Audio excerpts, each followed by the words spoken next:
అందరికీ నమస్కారం. ఇవాళ సెషన్లో మనం నేర్చుకోబోయేటువంటి అంశం సోషలిజం ఇన్ రష్యా. రష్యాలో సోషలిజం అసలు ఎప్పుడు ఎలా స్టార్ట్ అయింది? All political parties were illegal in Russia before 1914. 1914 ముందు కాలం వరకు కూడా అన్ని రాజకీయ పార్టీలు, ఏ రాజకీయ పార్టీ అయినా సరే, అది సోషలిజంకి సంబంధించిందైనా కాకపోయినా కూడా అన్నీ కూడా ఇల్లీగల్ పార్టీస్గానే గుర్తింపబడేవి. Russian social democratic workers party, ఇది 1898లో సోషలిస్ట్ ఐడియాలజీస్తో కార్ల్ మార్క్స్ ఐడియాస్ని రెస్పెక్ట్ చేస్తూ ఈ పార్టీని కనుక్కోవడం జరిగింది. Russian social democratic workers party. However, because of the government policing, it had to operate an illegal organization. ఒక ఇల్లీగల్ ఆర్గనైజేషన్ లాగా, అంటే అఫీషియల్గా పర్మిషన్ లేనటువంటి సంస్థల్ని ఇల్లీగల్ అంటాం. సో ఇల్లీగల్ ఆర్గనైజేషన్ లాగా పనిచేయాల్సినటువంటి పరిస్థితి. అలాంటి సందర్భంలో it setup news paper, mobilised workers and organised strikes. మరి ఆ కాలంలో ఇది ఏం చేసేది అని అంటే, ఆ కాలంలో న్యూస్ పేపర్లో ప్రకటనలు ఇచ్చేది, న్యూస్ పేపర్లో ఎడిటోరియల్స్ రాపించడం, ఇట్లా తమ యొక్క ఐడియాలజీని స్ప్రెడ్ చేయటం అనేది జరుగుతూ ఉండేది. దాంతోపాటు వర్కర్స్ అందరినీ కూడా ఒకటి చేయటం, స్ట్రైక్స్ని ఆర్గనైజ్ చేయటం, రకరకాల ఫ్యాక్టరీస్ స్ట్రైక్స్ని ఆర్గనైజ్ చేయటం, ఇవన్నీ కూడా జరగటం వీటి యొక్క నేతృత్వంలో జరుగుతూ ఉండేవన్నమాట. Some Russian socialist felt Russian peasant customs of dividing land periodically made them natural socialist. కొంతమంది రష్యన్ సోషలిస్టులు ఏమనుకున్నారంటే, ఏదైతే రష్యన్ పెసెంట్స్ వాళ్ళు పాటించేటువంటి విధానం ఉందో, ఆ పాటించేటువంటి విధానం సహజంగా వాళ్ళని సోషలిస్టులుగా మార్చింది. కాబట్టి peasants, not workers, would be the main force of the revolution and Russia could become more socialist more quickly than other countries.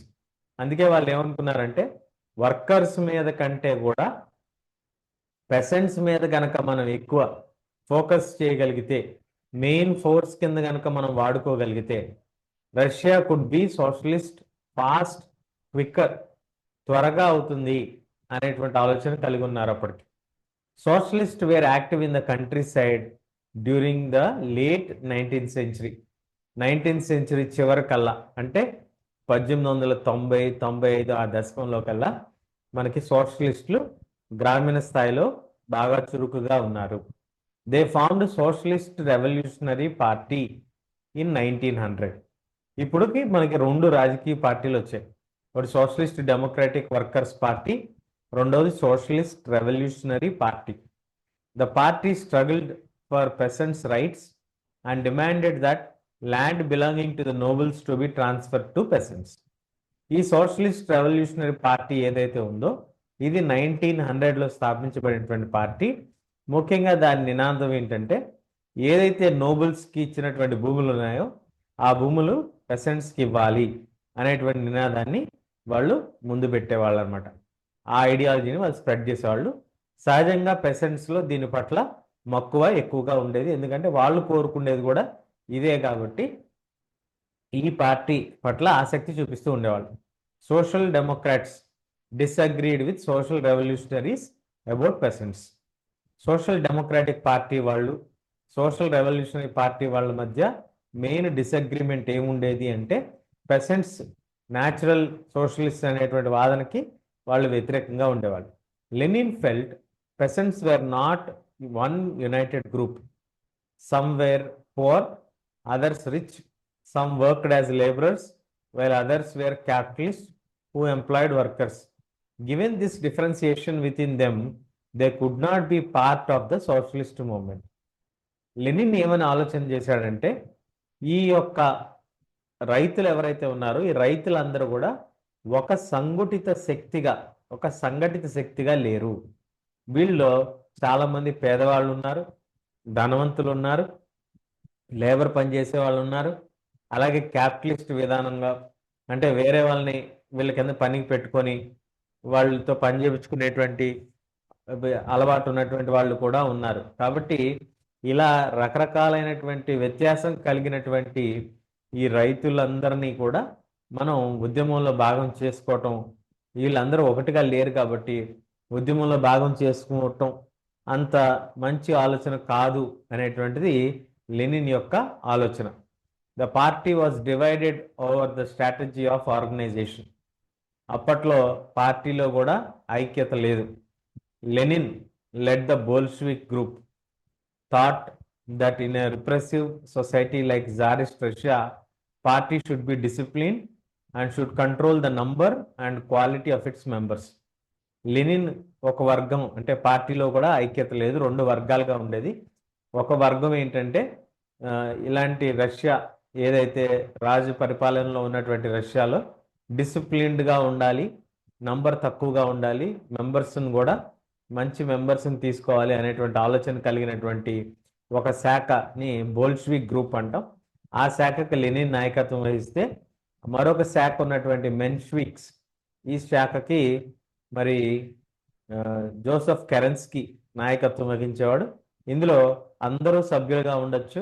ఇది జర్మనీలో ఉన్నటువంటి ఓపెన్ విధానం లాగా ఉండేది. అంటే రాజకీయ పార్టీలు ఏ విధంగా ఉన్నాయి అనేటువంటి దాన్ని మనం చూసినట్లయితే సోషలిజం ఏ రాజకీయ పార్టీ కూడా మనకి 1914 వరకు కూడా అఫీషియల్గా లేదు. అన్నీ కూడా అనఫీషియల్ పార్టీలుగానే ఆపరేట్ చేయబడ్డాయి. సోషల్ డెమోక్రాటిక్ వర్కర్స్ పార్టీ అయినా లేదా సోషలిస్ట్ రెవల్యూషనరీ పార్టీ అయినా ఏ రాజకీయ పార్టీ అయినా వాళ్ళు మార్క్సిస్ట్ ఐడియాలజీతో ముందుకు వచ్చిన లేదా రెవల్యూషనరీ ఐడియాస్తో ముందుకు వచ్చిన, పెసెంట్స్ని గుర్తించిన, వర్కర్స్ కోసం పనిచేసిన, ఎవరి కోసం పనిచేసినప్పటికీ కూడా వాళ్ళ యొక్క ఆలోచనల్ని అన్నిటిని కూడా ఇల్లీగల్గానే వాళ్ళు ఆపరేట్ చేయాల్సి ఉండేది.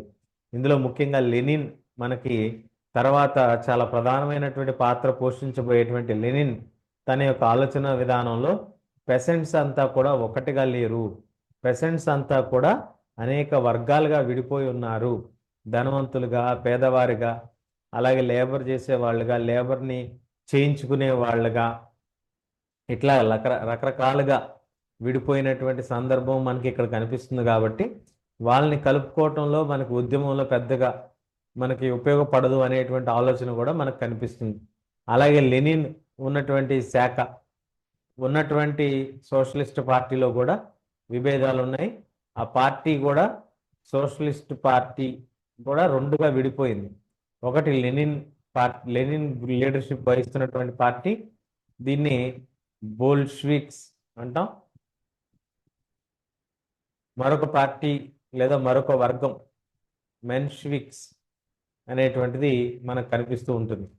ఈ రెండు వర్గాల్లో ఒకటి బోల్షివిక్స్ వర్గం ఏంటంటే నిర్ణీతమైనటువంటి సంఖ్య ఉండాలి, డిసిప్లిన్డ్గా ఉండాలి, అలాగే కంట్రోల్ ద నంబర్, ఎంతమంది చేరుతున్నారు అనేది ఒక సంఖ్య మనం కంట్రోల్ చేయగలగాలి అనేటువంటి ఆలోచన కలిగి ఉన్నటువంటిది.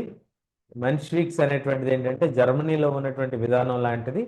ఇది party should be open to all, ఎవరికి ఇంట్రెస్ట్ ఉంటే వాళ్ళు వచ్చి చేరతారు అనేటువంటి ఆలోచన కలిగినటువంటి గ్రూప్ మెన్షివిక్ పార్టీ. ఈ రెండు కూడా ఒకే పార్టీలో రెండు శాఖలుగా ఉన్నాయి. ఇందులో ఒక శాఖకి లెనిన్ నాయకుడుగా ఉన్నాడు అనేటువంటిది మనం ఇక్కడ గుర్తుంచుకోవాల్సినటువంటి విషయం. మరి 2.4 1905 రెవల్యూషన్ జరిగినటువంటి టర్బ్యులెంట్ టైం, అల్లకల్లోల సమయం, అల్లకల్లోలంగా ఉంది, అస్థిరంగా ఉన్నటువంటి సమయం. Russia was an autocracy. Unlike the other European rulers, even at the beginning of the 20th century, Tsar was not subjected to parliament. మనకి జార్ నాయకత్వం ఉంది కాబట్టి రష్యాలో జార్ అనేటువంటి వాళ్ళు ఎవరు అంటే ఈజ్ ద కింగ్. ఈ కింగ్ మనకి మిగతా కంట్రీస్లో ఏంటంటే 18th సెంచరీలో లేదా 19th సెంచరీలో సబ్జెక్టెడ్ టు లా, ఏదో ఒక పార్లమెంటరీ విధానం ద్వారా కానీ లేదా ఫ్రెంచ్ రెవల్యూషన్ తర్వాత ఫ్రాన్స్లో కానీ వాళ్ళ పైన కొంత ఆంక్షలు విధించినటువంటి పరిస్థితి కనిపిస్తూ ఉంటుంది. కానీ మనకి రష్యాలో చూసుకుంటే జార్కి 20th సెంచరీ అంటే 19th సెంచరీ మొత్తంలో కూడా ఎక్కడా ఆంక్షలు ఉన్నట్టుగా మనకు కనిపించవు. ఎక్కడా కూడా పార్లమెంటరీ విధానం ఆయన పైన అధికారం చూపిస్తున్నట్టుగా మనకి ఎక్కడా కూడా ఆధారాలు లేవు. పార్లమెంట్కి అంత అధికారం లేదు. Liberals in Russia campaign to end the state of affairs. ఇలాంటి ఒక విధానాన్ని పూర్తిగా రద్దు చేయాలి అనేటువంటిది వాళ్ళు కోరుకోవటం జరిగింది. Together with social democrats and social revolutionaries, they worked with peasants and workers during the revolution of 1905 to demand a constitution. So ఇందులో ప్రధానమైనటువంటి పాత్ర పోషించినటువంటి లిబరల్స్ ఎవరైతే ఉన్నారో ఈ లిబరల్స్ అందరితో పాటు పనిచేశారు. ఏ పార్టీలతో పనిచేశారు? సోషల్ డెమోక్రాట్స్తో పనిచేశారు, సోషల్ రెవల్యూషనరీస్తో పనిచేశారు, పెసెంట్స్తో పనిచేశారు, అలాగే వర్కర్స్తో కూడా పనిచేశారు. వీళ్ళందరితో కలిసి పనిచేసినటువంటి కాలం 1905 టైం. ఈ 1905లో వాళ్ళు డిమాండ్ చేసింది ఏంటి? కాన్స్టిట్యూషన్. వాళ్ళు డిమాండ్ చేసింది కాన్స్టిట్యూషన్ ఉండాలి అనేటువంటి దాన్ని వాళ్ళు డిమాండ్ చేశారు. They were supported in the empire by nationalist in France. ఈ ప్రయత్నానికి మరొకరు కూడా సపోర్ట్ చేశారు. ఎవరు వాళ్ళు? జడీడిస్ట్. ఈ జడీడిస్ట్ అంటే ఎవరు? జడీడిస్ట్ అంటే ఈ యొక్క ఇస్లాం, మోడర్నైజ్డ్ ఇస్లాం లీడర్స్గా మనం చెప్పుకోవచ్చు. వీళ్ళు ముస్లిమ్స్ ఉన్నారు కదా, ముస్లిం డామినేటెడ్ ఏరియాస్లో Jadidist wanted modernized Islam to lead their societies. ఇస్లాంలో మోడర్నైజ్డ్ అయినటువంటి విధానాలని తీసుకొని దాని ద్వారా ఈ లీడర్షిప్ అనేది జరగాలి అనేటువంటిది కోరుకున్నారు. సో మొత్తానికి 1905లో అన్ని పార్టీలు ఒకటిగా ఉండి పెసెంట్స్, వర్కర్సు, అలాగే జడీడిస్ట్ వీళ్ళందరూ కలిసి 1905లో రాజ్యాంగం కోసం లిబరల్స్ నేతృత్వంలో ఈ యొక్క ఫైటింగ్ అనేది చేయటం జరిగింది. 1904లో పర్టికులర్గా మనకి దీనికి ఒక నేపథ్యాన్ని కనుక మనం తీసుకున్నట్లయితే 1904 ఒక రష్యన్ వర్కర్స్కి సంబంధించి ఒక బ్యాడ్ వన్గా మనం చెప్పుకోవచ్చు. ఎందుకు ఆ ఇయర్ అంటే విపరీతంగా ప్రైజెస్ పెరిగాయి. ధరలు విపరీతంగా పెరగటం, ప్రైజెస్ పెరిగినప్పుడు మనకి జీతాలు కూడా పెరగాలి. కానీ వేజెస్, వాళ్ళ యొక్క జీతభత్యాలు పెరగలేదు. So quickly the real wages declined by 20%. పెరగకపోగా అవి తగ్గటం మనం గమనించవచ్చు. 20% తగ్గాయి. So the membership of workers association rose డ్రమాటికలీ. ఎప్పుడైతే ఇలాంటి అనిశ్చితి ఏర్పడిందో, ధరలు పెరిగి జీతాలు తగ్గడంతో వర్కర్స్ యొక్క మెంబర్షిప్, ఈ అసోసియేషన్లో వర్కర్స్ యొక్క మెంబర్షిప్ బాగా పెరిగింది. ఎందుకంటే వీళ్ళకి safety కావాలనిపించింది. when 4 members of assembly of the Russian workers which have been formed in 1904, ఈ వర్కర్స్ అందరూ కూడా ఒక అసెంబ్లీగా ఫామ్ అయ్యారు. అసెంబ్లీలో ఫామ్ అయినటువంటి సందర్భంలో 1904లో ఒక ఇన్సిడెంట్ జరిగింది. ఏంటి ఆ ఇన్సిడెంటు? ఈ 4 వర్కర్స్ని, 4 వర్కర్స్ని పుటిలోవ్ ఐరన్ వర్క్స్, ఈ పుటిలోవ్ ఐరన్ వర్క్స్ అనేటువంటి ఒక ఫ్యాక్టరీలో వీళ్ళని డిస్మిస్ చేయడం జరిగింది. ఎప్పుడైతే వీళ్ళని డిస్మిస్ చేశారో వీళ్ళకి న్యాయం జరగటం కోసం అన్ని చోట్ల కూడా స్ట్రైక్ అనేది ఆర్గనైజ్ చేయడం జరిగింది. దాన్ని ఇండస్ట్రియల్ యాక్షన్ అని పిలవటం జరిగింది. Over the next few days over 1,10,000 workers in St. Petersburg went on strike demanding reduction in the working day to 8 hours, increase in wages and improvement in working conditions.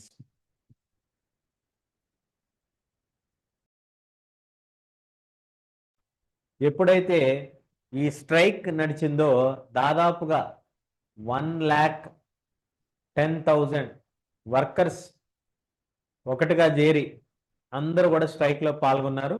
మెయిన్గా వాళ్ళు demand చేసింది ఏంటి? Working day 8 hours ఉండాలి, wages పెరగాలి, అలాగే working conditions working conditions improve అవ్వాలి అనేటువంటిది వాళ్ళు కోరుకోవడం జరిగింది అనమాట.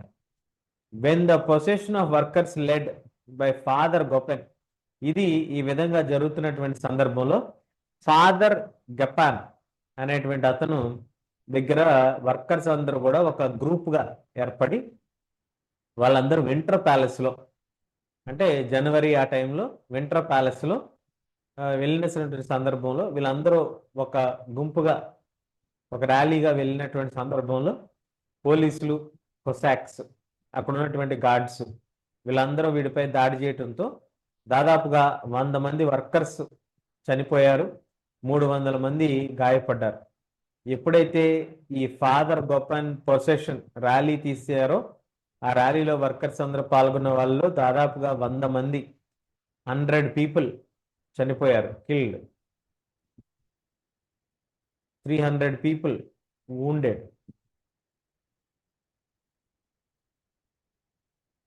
300 పీపుల్ wounded అయ్యేపాటికి ఈ ఇన్సిడెంట్ని మనం బ్లడీ సండేగా పిలవటం జరుగుతుంది.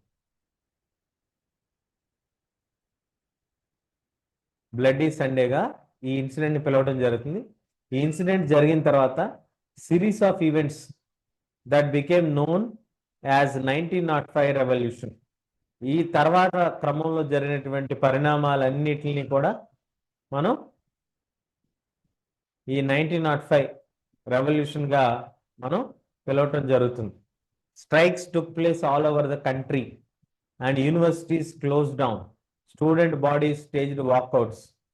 సో దేశం అంతటా కూడా స్ట్రైక్స్ జరిగాయి, యూనివర్సిటీస్ అన్నీ కూడా మూతపడ్డాయి, స్టూడెంట్స్ యూనియన్స్ అన్నీ కూడా బయటకు వచ్చి వాకౌట్ చేశారు. అలాగే complaining about the lack of civil liberties లేవని కంప్లైంట్స్ చేశారు. అలాగే lawyers, doctors, engineers, other middle class workers అందరూ కూడా యూనియన్స్ వీళ్ళందరూ కూడా కాన్స్టిట్యూయెంట్ అసెంబ్లీ గురించి డిమాండ్ చేశారు. ఏమిటి కాన్స్టిట్యూయెంట్ అసెంబ్లీ? కాన్స్టిట్యూయెంట్ అసెంబ్లీ అనే దానికి అర్థం ఏంటండి అంటే, ఇక్కడ మనకున్న డిమాండ్ చూశారు కదా, కాన్స్టిట్యూషన్ని రాయాలంటే ఆ రాసేటువంటి అసెంబ్లీని కాన్స్టిట్యూయెంట్ అసెంబ్లీ అంటాం. ఏ అసెంబ్లీ అయితే రాజ్యాంగాన్ని రచిస్తుందో ఆ అసెంబ్లీని కాన్స్టిట్యూయెంట్ అసెంబ్లీగా పిలవటం జరుగుతుంది. సో వీళ్ళందరూ ఇక్కడికి వచ్చిన తర్వాత వీళ్ళందరూ డిమాండ్ చేసింది ఏంటి? కాన్స్టిట్యూయెంట్ అసెంబ్లీ ఉండాలి అనేటువంటి డిమాండ్ని వీళ్ళు వ్యక్తం చేయడం జరిగింది. ఈ కాన్స్టిట్యూయెంట్ అసెంబ్లీ డిమాండ్ రావడంతో during this period 1905 revolution, tsar allowed for the creation of an elected consultative parliament or Duma. So అప్పుడు ఈ ఇన్సిడెంట్స్ అంతా జరిగిన తర్వాత అప్పుడు జార్ డ్యూమా క్రియేషన్ అంటే ఒక పార్లమెంటరీ సెటప్ లాంటి దాన్ని క్రియేట్ చేయడానికి ఒప్పుకున్నారు. For a while during the revolution large number of trade unions, factory committees made up of factory workers, ఈ టైంలో చాలా యూనియన్స్ ఇవన్నీ కూడా ఉండేవి. After 1905 most committees and unions worked unofficially since they were declared illegal. 1905 తర్వాత ఇవన్నీ కూడా ఇల్లీగల్గా డిక్లేర్ చేయబడ్డాయి. ఏమి ఇల్లీగల్గా డిక్లేర్ చేయబడ్డాయి? ట్రేడ్ యూనియన్స్, ఫ్యాక్టరీ కమిటీస్ ఇవన్నీ కూడా ఇల్లీగల్గా డిక్లేర్ చేయబడ్డాయి. చాలా రిస్ట్రిక్షన్స్ పెట్టారు పొలిటికల్ యాక్టివిటీ పైన. ద జార్ రాజుగారు dismiss the first Duma with in 75 days. Duma పెట్టినటువంటి 75 daysలో దాన్ని డిస్మిస్ చేయటం జరిగింది. మళ్ళీ సెకండ్ డ్యూమాని రీఎలెక్ట్ చేశారు. Re-elected the second Duma with in 3 months. తర్వాత మళ్ళీ 3 monthsలో మళ్ళీ డ్యూమాని ఎలెక్ట్ చేశారు. He did not want any questioning of his authority or reduction in his power. He changed the voting laws, packed the third Duma with conservative politicians, liberals and revolutionaries were kept out.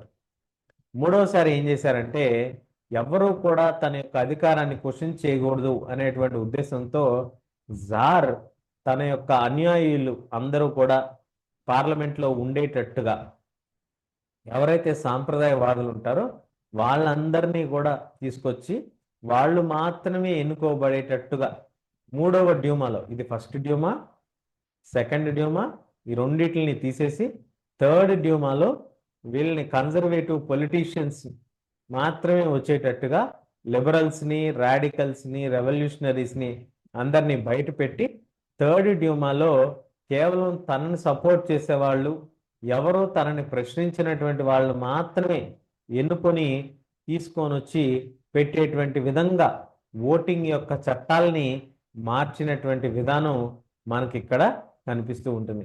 So 1905లో ఒక రాజ్యాంగం కోసం demand జరిగినప్పుడు రాజుగారి పైన ఒక నిర్ణీతమైనటువంటి చట్టం ఉండాలి, ఆ చట్ట ప్రకారం అందరూ కూడా నడుచుకోవాలి అనేటువంటి ఆలోచనతో ఉద్యమం జరిగినప్పటికీ కూడా దాన్ని మెల్లమెల్లగా నీరుగార్చి దాన్ని అటు ఇటుగా మార్చి పూర్తిగా తనకు ఫేవర్గా జరిగేటట్టుగా జార్ నికోలస్ తన యొక్క ఫేవర్గా మారేటట్టుగా థర్డ్ డ్యూమాని తనకి సంబంధించినటువంటి వ్యక్తులతో మాత్రమే నిండి ఉండేటట్టుగా తను ఓటింగ్ చట్టాలన్నిటిని మార్చి థర్డ్ డ్యూమాని పూర్తిగా తనకి సంబంధించినటువంటి వాళ్ళు, తనని ఎదిరించినటువంటి వాళ్ళు మాత్రమే, తనని ఎవరు ప్రశ్నించినటువంటి వాళ్ళని మాత్రమే ఇందులో ఎంటర్ అయ్యేటట్టుగా ఈ చట్టాలని తీసుకురావటం మనం ఇక్కడ గమనించాల్సినటువంటి విషయం. సో 1905లో మొట్టమొదటిసారి ఒక అనిశ్చితి నెలకొన్నటువంటి పరిస్థితి మనకు కనిపిస్తూ ఉంటుంది. ఆ అనిశ్చితికి కారణం అప్పుడున్నటువంటి రాజరికపు విధానమే మన కారణంగా మనం తెలుసుకోవచ్చు. లిబరల్స్ అప్పట్లో వాళ్ళు డిమాండ్ చేశారు, అందరితో కలిసి క్యాంపెయిన్ చేసి ఇది ఎండ్ అవ్వాలి అనేటువంటి దాన్ని కోరుకున్నారు. Social democrats, social revolutionaries, peasants, workers అందరూ కలిసి పనిచేశారు. జరీడిస్టులు కూడా 1905లో రాజ్యాంగం కావాలి, రాజ్యాంగం ఉండాలి అనేటువంటి ఒక డిమాండ్ని వాళ్ళు వ్యక్తం చేయడం జరిగింది. దానికి తోడైనటువంటి కాలక్రమేపీ పరిస్థితులు మనకి వర్కర్స్ అలాగే యూనియన్స్ అందరూ కలిసి రావటం, 1904లో ముఖ్యంగా రష్యాలో వర్కర్స్ యొక్క పరిస్థితి దారుణంగా తయారవటం, ఆ తర్వాత స్ట్రైక్స్ జరగటం, ఆ స్ట్రైక్స్లో భాగంగా జరిగినటువంటి కాల్పుల్లో ఫాదర్ గొప్పాన్తో వెళ్ళినటువంటి అనుచరులపై దాడి జరగటం, దాంతో బ్లడీ సండే ఆ విపరీతమైనటువంటి పరిస్థితులు చోటు చేసుకోవటం, దాంతో గత్యంతరం లేక డ్యూమా అనేటువంటి కన్సల్టేటివ్ పార్లమెంటరీ విధానాన్ని ఒప్పుకోవటం, దాన్ని మొదట 75 రోజుల్లో డిస్మిస్ చేయటం, ఫస్ట్ దాన్ని, రెండవ దాన్ని మరొక 3 నెలలు ఎలక్ట్ చేయటం, మూడవసారి ఇక ఎవరు కూడా నన్ను ప్రశ్నించకూడదు అనేటువంటి ఒక ఆలోచనతో ప్రశ్నించకుండా ఉండేటువంటి విధానంగా ఆ చట్టాల్లో మార్పులు తీసుకొచ్చి, ఓటింగ్ విధానంలో మార్పులను తీసుకొచ్చి పూర్తిగా తనల్ని ఫేవర్గా ఉండేటువంటి వాళ్ళని వచ్చే విధంగా వాళ్ళే ఎన్నుకోబడేటట్టుగా జార్ చట్టాలను మార్చటం మనం ఇక్కడ గమనించాల్సినటువంటి విషయం.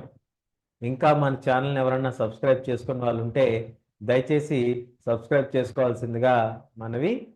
అందరూ తెలుగు వాళ్ళందరికీ రీచ్ అవ్వాలి అనేటువంటి ఆలోచనతో ఈ ప్రయత్నం మనం చేయటం జరుగుతుంది. దయచేసి సహకరించవలసిందిగా మనవి. So wishing you all the very best. Thank you.